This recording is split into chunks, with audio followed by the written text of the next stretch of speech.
এক বনে একটি একা হাসিখুশি কাটাচুয়া থাকত, সে সবার সাথে মিশতে চাইত।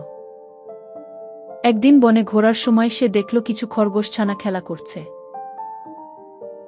সে তখন তাদের কাছে গিয়ে জিজ্ঞেস করল যে তাকে খেলতে নিবে কিনা।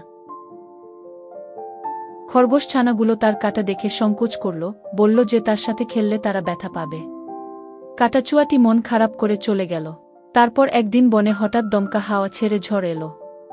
তখন সেই খরগোশ ছানাগুলো বাহিরে খেলছিল, তারা ভয় পেয়ে গেল।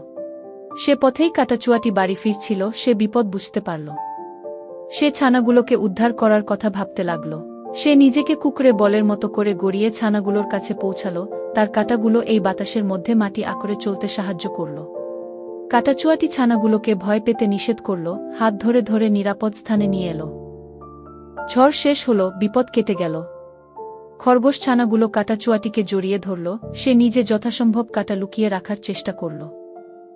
এখন কাটাচুয়াটি খরগোশ ছানাগুলোর সাথে খেলে, তার আর একা থাকতে হল না। তার আলাদা গুণই আজ তাকে সকলের মধ্যমণিতে পরিণত করল।